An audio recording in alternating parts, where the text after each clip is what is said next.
orchid fans, what's up? Welcome back to my channel, and if you're new, very welcome. And it's time to look at our seedlings. So this is Stanhopea oculata seedlings, and I've been keeping them like that, you know, with this plastic pot on. And what I noticed basically through the sides is that the mold is developing here. So let me take this plastic pot off carefully. And yeah, let me take you in closer so you can have a look. So if you take a closer look at this pot, you will see that on the side here there is white mold, and I can also see some mold on the actual plants as well. So for example, there is a little bit mold right there as well.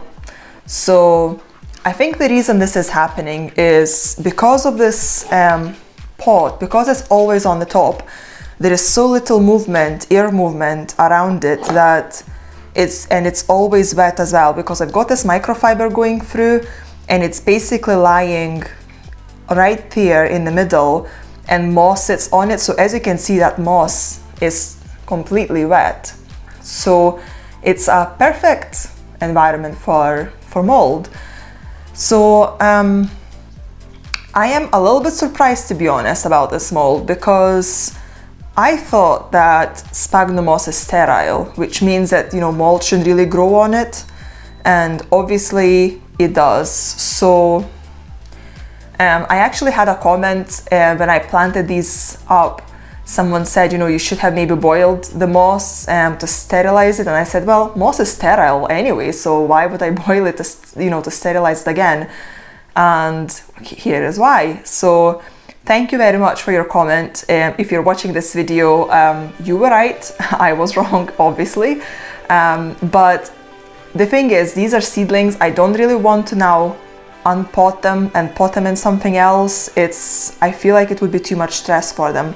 So what I'm going to do today is I will try and remove that mold as much as I can, and I will also spray the whole pot with hydrogen peroxide, and I'm hoping that it will kill the mold and, you know, kill all the kind of spores that might grow mold in the future. And yeah, we'll see if that helps. I will also cut all these tips, you know, the dry tips away. I didn't touch these seedlings at all because I just wanted to just let them sit, let them do their thing. But at the same time, I don't know if these tips are keep drying up, or if these are just the same tips that I had before I put the plastic pot on top. And then I don't know if there's anything else I need to fix, or if they are okay now with this pot being on.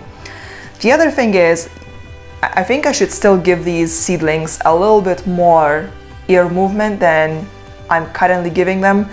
So basically I would maybe keep this pot on for the majority of the time, but maybe for an hour or two a day, I would take it off and let them breathe a little bit more.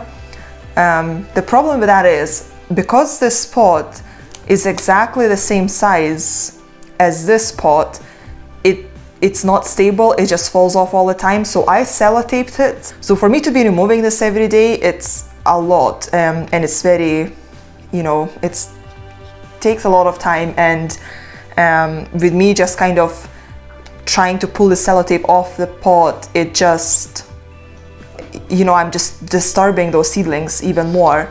So I'm thinking maybe just to leave one sellotape on, and then when I will put this on top, I will just put the sellotape on the pot to kind of keep it like that.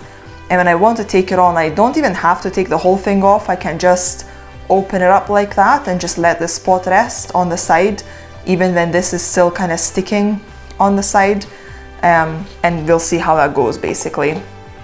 But yeah, let's take care of this mold. So I've got some tweezers with me. I've got smaller and bigger so that I can kind of just play with them, see which one works best. They're all sterilized, so I don't need to worry about that. But yeah, I'll just basically remove all this moss. And yeah, the thing is, you know, it's usually the ends of the sphagnum moss that have this mold. So I wonder if rather than just removing the whole thing, because I will end up removing the majority of this moss, if I can just kind of cut those tips with the mold and leave the rest on.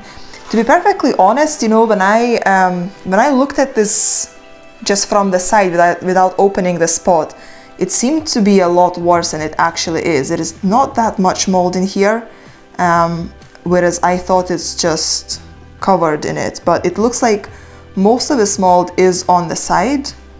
The middle of the pot is absolutely fine. I can see there is a little bit of algae forming as well on the surface.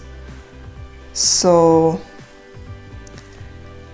and I don't know if that's good for it. So see this little seedling? It's kind of, let me see if I can put it in focus. Do you see these roots are kind of completely blackened now? So I think I can get rid of that one. So I'm just turning the spot round and trying to see if there is anything else I need to cut.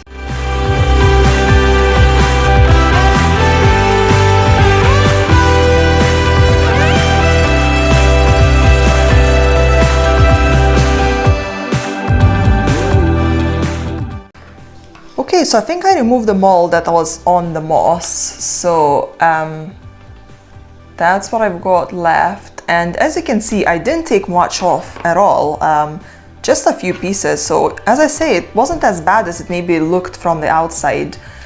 So what I'll do, I will just spray the whole thing in hydrogen peroxide, and as it's fizzing away, I will then start cutting all of these tips off. So I've got my hydrogen peroxide here, and yeah, let's get spraying. So I will just spray the whole pot, the plants, everything. It shouldn't really affect the plants. It's 3%, so it is pretty diluted, and that shouldn't affect the plants, but it should hopefully kill all the spores to prevent algae from coming back. There was also some algae on the, not algae, sorry, there was some mold on the actual plants as well. So by spraying all the plants, I can make sure that, you know, that mold kind of gets killed as well. So as it's fizzing away, I will just sterilize my pruners, and I will just start cutting away all these dried off tips.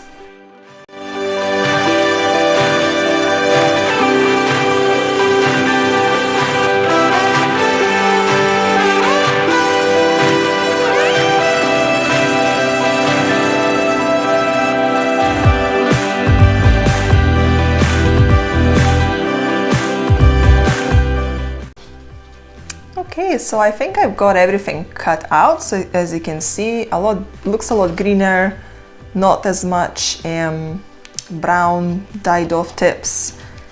Yeah, so this pot looks a lot kind of fresher now and greener and healthier. So yeah, so right now I will I'll get this tray cleaned up as well. It looks all nasty, and I will let them I'll put the fan on, and I will just let these seedlings get some air and get this hydrogen peroxide you know, evaporated. I will put this video in the playlist of the seedling series, so if you'd like to have a look at the previous videos of how I potted them up and the kind of, I think it was a 3-week update, you can have a look at these, and yeah, let me know what you guys think. And you know, if you are growing any seedlings, let me know, and how you take care of them. That would be great. So I hope you guys enjoyed the video, and if you did, please give it a thumbs up, and if you haven't subscribed to my channel yet, please do so for more regular updates, and I'll see you guys later. Bye!